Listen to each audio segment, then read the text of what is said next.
Hi friends, YouTube पर आप सभी का स्वागत है। दोस्तों, मैं फिर से आप सभी के सामने अपने चैनल इग्नू लर्नर के माध्यम से एक बहुत ही मोस्ट इम्पॉर्टेंट प्रश्न लेकर आया हूं। और यह प्रश्न एग्ज़ाम के लिए काफ़ी ज़्यादा इम्पोर्टेंट है। और ऐसा इसलिए क्योंकि यह प्रश्न जो है प्रीवियस ईयर में आ चुका है और इस बार भी एग्ज़ाम में आने की संभावनाएं 100 में 110% है।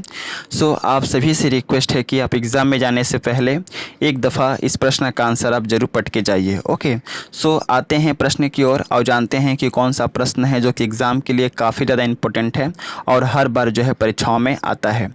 तो प्रश्न एग्ज़ाम में आता है कि पूस की रात कहानी के सबसे प्रमुख पात्र हल्को का चरित्र चित्रण का वर्णन कीजिए। तो सबसे पहले आपको आंसर स्टार्ट करने से पहले लिखना है हेडिंग क्या लिखेंगे? उत्तर लिख करके 2 बिंदु देंगे। अब आपको लिखना है इसके बाद कि पूस की रात कहानी जो है मुंशी प्रेमचंद जी के द्वारा लिखित एक हृदय स्पर्शी और मर्म स्पर्शी कहानी है। और इस कहानी का सबसे प्रमुख पात्र हल्कू है, जो एक गरीब किसान है। इस कहानी के माध्यम से मुंशी प्रेमचंद जी ने बताया है कि एक किसान जो दिन रात खेतों में मजदूरी करता है और मेहनत करता है, फिर भी वह अपने परिवार की आवश्यकताओं को पूरा करने में असमर्थ रहता है। जीवन भर इन किसानों को अभावग्रस्त में होकर अपने जीवन को व्यतीत करते हैं। ये पूरे जीवन कर्ज भरते रहते हैं, फिर भी ये अपने कर्ज को अपने महाजनों को चुका नहीं पाते हैं और अंत में इनकी मृत्यु के साथ इनकी कहानी का भी समापन हो जाता है।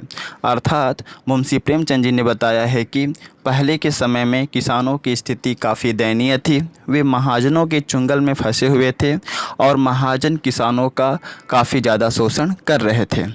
जब ज़मीन की कमाई से काम नहीं चलता था तो किसान मजदूरी करने के लिए उस समय बाध्य हो जाते थे और मजदूरी से आए हुए पैसे भी उन्हें महाजन को देने पड़ते थे और पूरा जीवन कष्ट करते हुए जो है किसानों को व्यतीत करना होता था। अब आपको पैराग्राफ चेंज करके लिखना है कि हल्को की चारित्रिक विशेषताओं को हम निम्नलिखित संदर्भ में व्याख्या कर सकते हैं, जो इस प्रकार है। अब हम इनकी चारित्रिक विशेषताओं को पॉइंट वाइज हेडिंग वाइज करके लिखेंगे। तो सबसे पहले आपको पॉइंट में लिखना है समझदार किसान। हेडिंग देंगे समझदार किसान। अब इस हेडिंग के अंतर्गत आपको लिखना है कि हल्कू का सबसे प्रमुख चारित्रिक विशेषता यह है कि वह एक समझदार किसान है। वह समाज में गरीब और अमीर के बीच अंतर को भली भांति समझता है। वह इस बात को भली भांति जानता है कि समाज में ऐसे बहुत से लोग हैं जिनके पास सभी सुख सुविधाओं के साधन उनके पास मौजूद है, फिर भी ये लोग गरीबों का खून चूसते हैं, गरीबों का शोषण करते हैं। ये लोग जिनके पास सभी साधन है, ये लोग कुछ करते नहीं है, बल्कि किसानों के दिन रात की मेहनत से अपना लाभ उठाते हैं। वहीं दूसरी तरफ हल्कू सोचता है कि ये लोग दूसरों की मेहनत से अपना खुशहाल जीवन व्यतीत करते हैं, अतः ये भाग्यशाली हैं। और एक हम हैं जो दिन रात मेहनत करते हैं, मजदूरी करते हैं, फिर भी हमारी आधारभूत आवश्यकताओं की पूर्ति नहीं हो पाती है।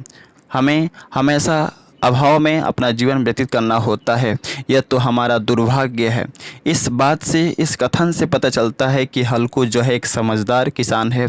भले ही वह कर्ज में क्यों ना डूबा हो और भले ही वह उसे कई तरह के दिक्कतें और मुसीबतों का सामना क्यों ना करना पड़ रहा हो ज़िंदगी में, लेकिन वह एक समझदार किसान है और इस बात का पता जो है इनके कथनों से मालूम चलता है।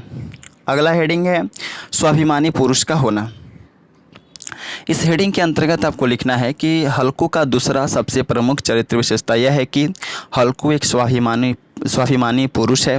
और इस बात का पता उस समय चलता है जब सहना मतलब महाजन, जब सहना यानी महाजन हल्कू के घर पर अपने बकाये पैसे मांगने को आता है, तब वह अपनी पत्नी मुन्नी से कहता है कि रुपए दे दो, भला इनसे हमारा गला तो छूट जाएगा। इस कथन से स्पष्ट होता है कि किसी भी मनुष्य का अपने घर पैसे मांगने के लिए आना वह बुरा समझता है और अपना मान मर्यादा और इज्जत को अधिक मानता है। ओके, तो यह इसके स्वाभिमानी पुरुष होने का एक प्रमाण मिलता है इनके कथनों से।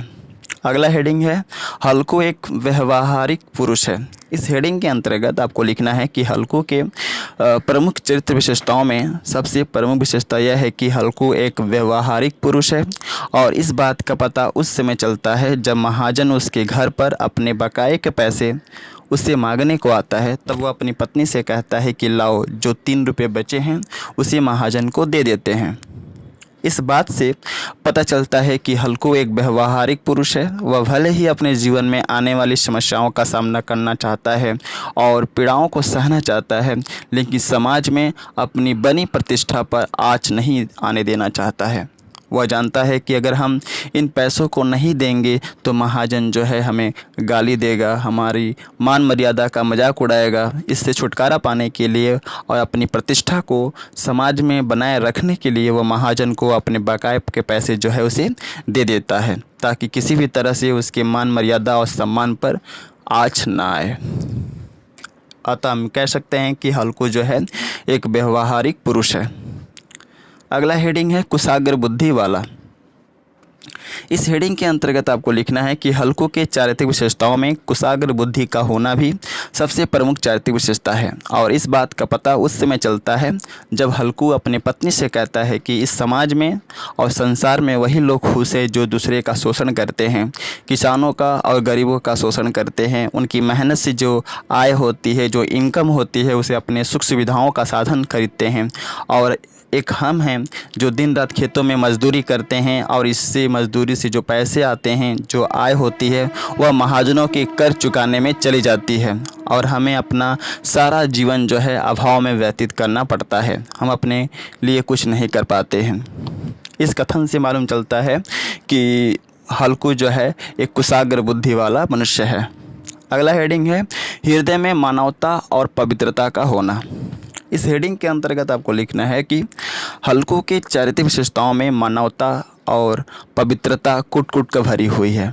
और इस बात का पता उस समय चलता है जब हल्कू जो है खेत में फसलों का रक्षा करने के लिए अपने कुत्ते जबरे को साथ ले जाता है। ओके, वह ले नहीं जाता है, बल्कि जब हल्कू खेत में फसलों का रक्षा करने के लिए, देखभाल करने के लिए जाता है तो उसका जो कुत्ता होता है जबरा, उसके पीछे पीछे दौड़ कर चला आता है। ओके, और जब तेज ठंड पड़ती है तो वह कुत्ते की दुर्गंध को अनदेखा करते हुए उसके साथ लिपट कर सो जाता है, क्योंकि उस समय हल्कू के पास जो है ओढ़ने के लिए चादर नहीं रहती है, क्योंकि जिस चादर को खरीदने के लिए उन्होंने पैसे जुटाए थे उस पैसों को जो है महाजन को दे देता है। तो ऐसी स्थिति में काफ़ी ज़्यादा ठंड पड़ती है और उस ठंड से बचने के लिए वह कुत्ते को क्या करता है कि लपेट करके उसके साथ सो जाता है, जिससे कि कुछ ठंड से बचाव हो सके। उस समय काफ़ी दुर्गंध भी आती है कुत्ते से, लेकिन वह उस अनदेखा कर देता है। अतः ओके, तो इससे पता चलता है कि उसके मन में पशुओं के प्रति प्रेम और स्नेह है। वह पशुओं को अपना मित्र समझता है और इनसे स्नेह करता है। ओके, तो कहीं ना कहीं हल्कू के चारित्रिक विशेषताओं में मानवता और पवित्रता जो है कूट कूट कर भरी हुई है। अगला हेडिंग है निराशावादी का होना। इस हेडिंग के अंतर्गत आपको लिखना है कि हल्कू के चारित्रिक विशेषताओं में निराशावादी का होना एक सबसे प्रमुख विशेषता है। और इस कहानी के कहानीकार मुंशी प्रेमचंद जी ने कहा है कि आज हल्कू इसलिए निराश है क्योंकि समाज ने उसे निराश बनाया है। समाज ने उसका शोषण किया है, जिसके कारण आज वह दिन रात मेहनत करने के बावजूद भी अपने घर के लिए, अपने परिवार के लिए जो ज़रूरत की चीज़ें होती हैं उसको वह अपने परिवार को नहीं दे पाता है और पूरा का पूरा जीवन जो है अभाव में व्यतीत करता है। तो कहीं ना कहीं निराशावादी का होना भी हल्कू के चारित्रिक विशेषताओं में देखा जा सकता है। तो आई थिंक आप लोगों को अच्छे तरीके से समझ में आ गया होगा कि हल्कू का चारित्रिक विशेषताएं क्या है और बार बार एग्ज़ाम में आता है और हर बार जो है एग्ज़ाम में पूछा जाता है। तो बेहतर ये होगा कि आप इसको अच्छे तरीके से समझ लीजिए और जितना से ज़्यादा हो सके इस वीडियो को शेयर कीजिए, लाइक कीजिए, जिससे कि और भी बच्चों को जो है इस वीडियो के माध्यम से उन्हें हेल्प मिल सके। सो मिलते हैं नेक्स्ट वीडियो में इसी तरह के इंपॉर्टेंट क्वेश्चन के साथ। So best of luck for all of you for exam and thanks for watching my video. जय हिंद, वंदे मातरम।